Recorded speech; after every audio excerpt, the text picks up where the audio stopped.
Hi students, ഇപ്പം നമ്മൾ irrigation water requirement of different ക്രോപ്സിനെ കുറിച്ചായിരുന്നു പഠിച്ചുകൊണ്ടിരുന്നത്. കഴിഞ്ഞ ക്ലാസ്സിൽ നമ്മൾ മെയിൻ ക്രോപ്പായിട്ടുള്ള റൈസ്, വീറ്റ് അങ്ങനെയുള്ള ക്രോപ്സ് എല്ലാം ഡിസ്കസ് ചെയ്തു, മെയിൻസ്. ഇന്നത്തെ ക്ലാസ്സിൽ നമ്മൾ ബാക്കിയുള്ള ക്രോപ്സിനെ കുറിച്ചാണ് ഡീൽ ചെയ്യാനായിട്ട് പോകുന്നത്. സോ അതിൽ ആദ്യത്തെ ക്രോപ്പാണ് sorghum. Sorghum is considered as A drought tolerant crop. ഇപ്പം കുറച്ചൊക്കെ വെള്ളമില്ലാത്ത അവസ്ഥയിൽ, അതായത് നമുക്ക് വളരെ കുറച്ച് മാത്രം വെള്ളം ഉള്ള ഒരവസ്ഥയിൽ, അവൈലബിൾ വാട്ടർ വളരെ കുറവായിരിക്കുന്ന അവസ്ഥയിൽ നമുക്ക് കൃഷി ചെയ്യാൻ പറ്റുന്നൊരു ക്രോപ്പാണ് sorghum എന്ന് പറയുന്നത്. It is A drought tolerant crop. And സ്വർഗത്തിൻ്റെ മീൻസ് പേര് എന്ന് പറയുന്നത്, അതിൻ്റെ ഒരു പ്രത്യേകത എന്ന് പറഞ്ഞാൽ it is known as the camel of the plant kingdom. അതായത് പ്ലാന്റ് കിങ്ഡത്തിലെ ക്യാമൽ എന്നാണ് അറിയപ്പെടുന്നത്. കാരണം ക്യാമലിൻ്റെ പ്രത്യേകത അറിയാമല്ലോ, അതിൻ്റെ ഹമ്പിൽ വെള്ളം സ്റ്റോർ ചെയ്ത് വെച്ച് അതിന് മീൻസ് ഒരു 2-3 മാസത്തോളം എങ്കിലും വെള്ളമില്ലാതെ ജീവിക്കാനുള്ള കഴിവുണ്ട്. അതുപോലെ തന്നെ സ്വർഗത്തിന് ബാക്കിയുള്ള ക്രോപ്സിനെ കമ്പയർ ചെയ്യുമ്പോൾ വളരെ കുറച്ച് മാത്രം വെള്ളം ആവശ്യം വരുന്നുള്ളൂ. And its response very well to irrigation. If the water supply is adequate for only 2 irrigation, and they should be provided at the seedling and the primordial stages. In addition to this, flowering stage should receive priority if water is available for 3 irrigations.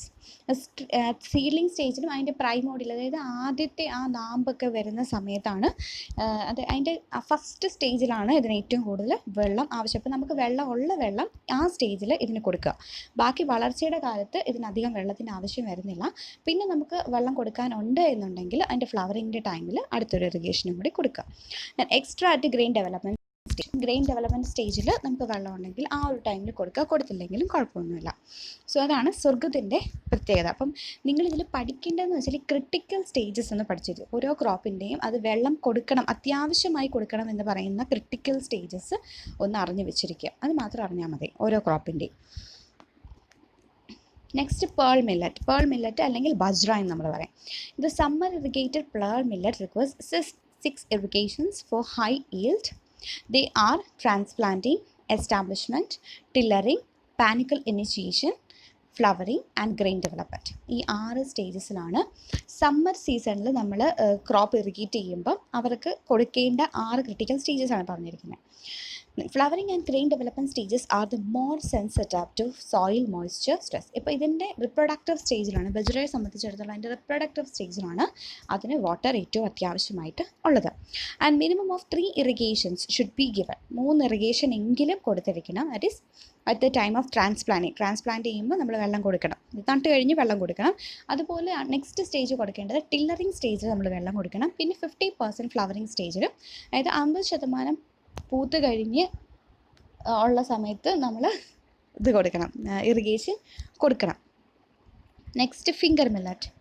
The crop on light soil requires 10 irrigations and that on heavy soils require 8 irrigations.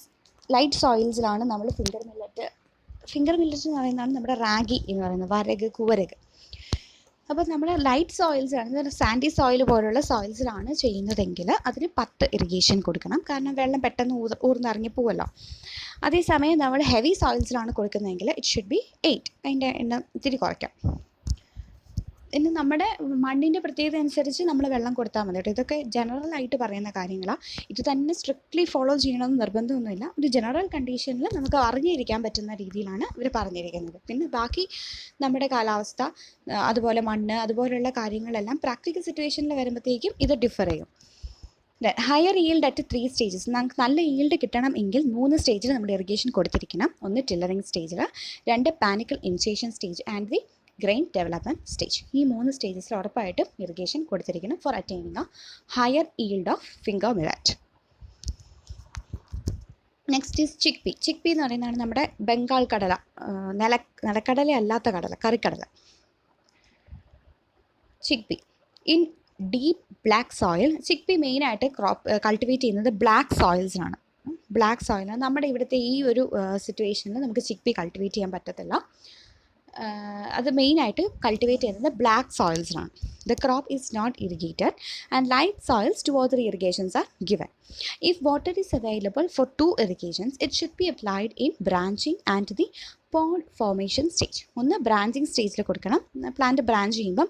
പിന്നൊന്ന് അതിൻ്റെ pods form ചെയ്യുമ്പം, നമ്മുടെ beans പോലെ തന്നെയാണ് ഇതിൻ്റെ pods ഇരിക്കുന്നത്, അതിൻ്റെ ഉള്ളിലായിരിക്കും നമ്മുടെ കടല ഇരിക്കുന്നത്.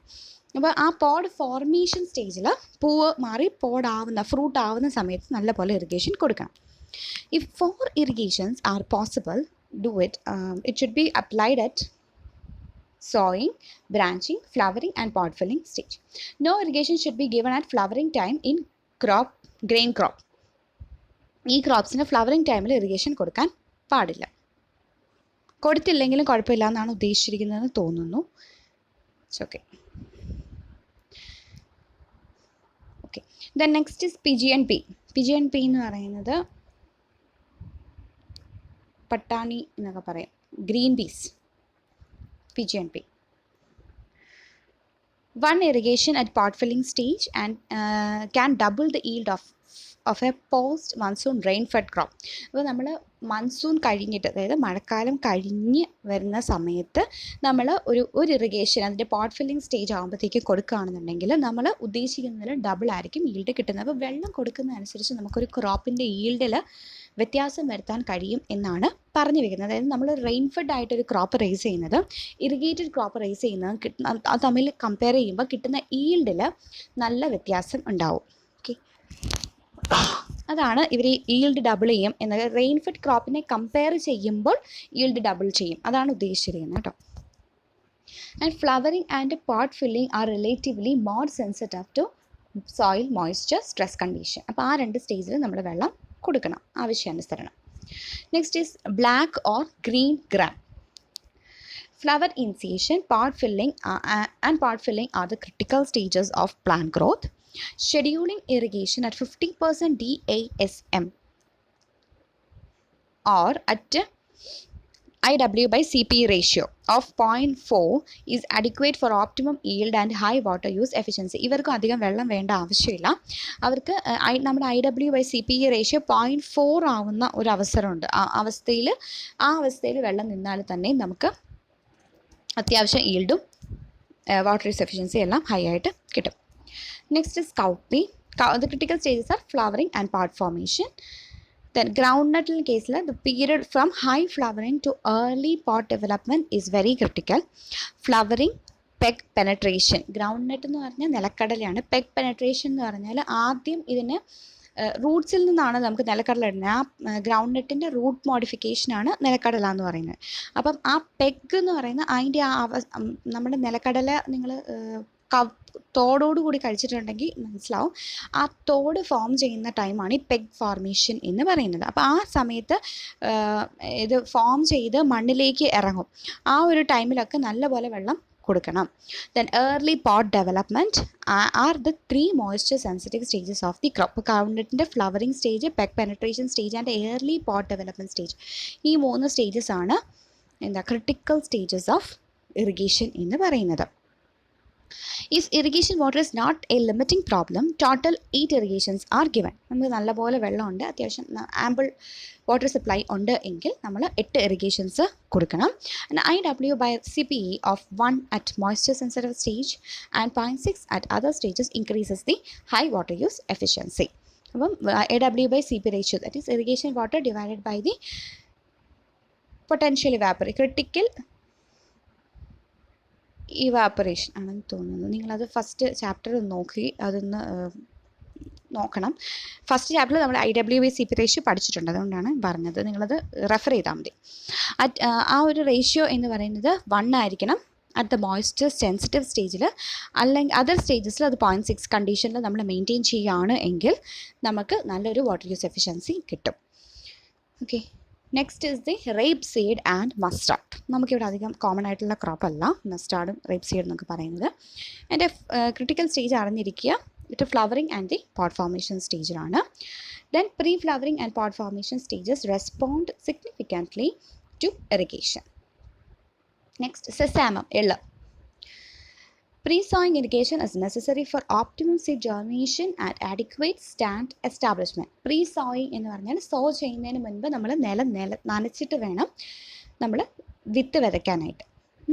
ആൻഡ് അത് എന്തിനു വേണ്ടിയിട്ടാണ് ചെയ്യുന്നത്? For obtaining optimum seed germination. നനവുണ്ടെങ്കിൽ മാത്രമേ സീഡ് ജെർമിനേറ്റ് ചെയ്യുള്ളൂ. അപ്പോൾ ഓപ്റ്റിമം സീഡ് ജെർമിനേഷൻ ഉണ്ടാവാനും അഡിക്വേറ്റ് പ്ലാന്റ് സ്റ്റാൻഡ് ഉണ്ടാവാനും വേണ്ടിയിട്ടാണ് നമ്മൾ ഈ പ്രീ സോയിങ് ഇറിഗേഷൻ കൊടുക്കുന്നത്.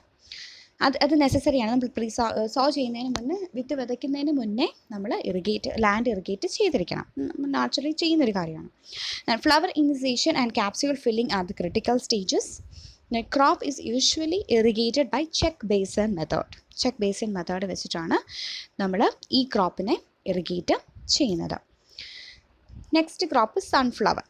Long period of severe water deficit and any growth period can cause leaf dry. Sunflower എന്ന് പറഞ്ഞാൽ വാട്ടർ സെൻസിറ്റീവ് ആയിട്ടുള്ളൊരു ക്രോപ്പാണ്. നമ്മൾ ഒരു മീൻസ് കുറേ ദിവസത്തേക്ക് വെള്ളം കൊടുക്കാതിരിക്കരുത്. ഇടവിട്ട് വാട്ടർ കൊടുക്കണം. Flower opening is A critical period and then seed filling stage. ഈ 2 സ്റ്റേജസ് ആണ് ക്രിട്ടിക്കൽ സ്റ്റേജസ് എന്ന് പറയുന്നത്. Next SAFF flower. സൺഫ്ലവർ പോലെ തന്നെയുള്ളൊരു ഫ്ലവറാണ് സാഫ് ഫ്ലവർ എന്ന് പറയുന്നത്. അതിനകത്തുനിന്നും എണ്ണ എടുക്കാറുണ്ട്. സൺഫ്ലവർ ഓയിൽ എന്ന് പറയുന്ന പോലെ സാഫ് ഫ്ലവർ ഓയിലും ഉണ്ട്. അപ്പം ഈ 2 ക്രോപ്പ് ഒന്നെങ്കിൽ ഫ്ലവറിന് വേണ്ടിയിട്ടാണ് വളർത്തുന്നത്, അല്ലെന്നുണ്ടെങ്കിൽ അതിൽ നിന്നും എണ്ണ എക്സ്ട്രാക്ട് ചെയ്യാൻ, അതിൻ്റെ സീഡ്സിൽ നിന്നും എണ്ണ എക്സ്ട്രാക്ട് ചെയ്യാൻ വേണ്ടിയിട്ടാണ്, ഓയിൽ എക്സ്ട്രാക്ട് ചെയ്യാൻ വേണ്ടിയിട്ടാണ് വളർത്തുന്നത്. അപ്പം ആ 2 ടൈം ആയിരിക്കും എപ്പോഴും ഇതിന് ക്രിട്ടിക്കലായിട്ടുള്ള പീരീഡ് എന്ന് പറയുന്നത്. സാഫ് ഫ്ലവർ എന്ന് പറഞ്ഞാൽ ഡ്രൗട്ട് റെസിസ്റ്റൻറ്റ് ക്രോപ്പാണ്. അപ്പോൾ കുറേയൊക്കെ നമുക്ക് വെള്ളമില്ലാത്ത അവസ്ഥയെ വിത്ത്സ്റ്റാൻഡ് ചെയ്യാനായിട്ട് ഈ ക്രോപ്പിന് പറ്റും. Flowering and seed filling stages are the most critical stages of plant growth. Flowering സ്റ്റേജും സീഡ് ഫില്ലിംഗ് സ്റ്റേജും സൺഫ്ലവറിൻ്റെ പോലെ തന്നെ ഫ്ലവറിങ് സ്റ്റേജും പിന്നെ സീഡ് ഫില്ലിംഗ് സ്റ്റേജും, ഈ 2 സ്റ്റേജ് ആയിരിക്കും ഇവരുടെ ക്രിട്ടിക്കൽ സ്റ്റേജസ് ഓഫ് ഡെവലപ്മെൻറ്റ് എന്ന് പറയുന്നത്. ആ സമയത്ത് വെള്ളം കിട്ടിയില്ല എന്നുണ്ടെങ്കിൽ നമുക്ക് കിട്ടുന്ന ഫ്ലവേഴ്സിന് എന്തെങ്കിലും കുഴപ്പമുണ്ടാവും, അല്ലാന്നുണ്ടെങ്കിൽ നമ്മുടെ ഓയിൽ ഈൽഡ് വളരെ കുറവായിരിക്കും. ഓക്കെ, അപ്പോൾ ഇത്രയുമാണ് different crops and there critical periods. അതൊന്ന് അറിഞ്ഞു വെച്ചിരിക്കുക. കാരണം നിങ്ങൾക്ക് 1 വേർഡ് ചോദിക്കാൻ ചാൻസ് ഉണ്ട്. ഡിസ്ക്രിപ്റ്റീവ് ചോദിക്കാൻ സാധ്യത വളരെ കുറവാണ്. എങ്കിലും 1 വേർഡ് വളരെ ചോദിക്കാൻ നല്ല വരാൻ സാധ്യത കൂടുതലുള്ളൊരു പോർഷനാണ് the irrigation requirement of different plant അല്ലെങ്കിൽ ക്രോപ്സ് എന്ന് പറയുന്നത്. ഓക്കെ, അപ്പോൾ നിങ്ങൾ കണ്ടിട്ട് എന്തെങ്കിലും ഡൗട്ട് ഉണ്ടെന്നുണ്ടെങ്കിൽ ചോദിക്കുക. Thank you.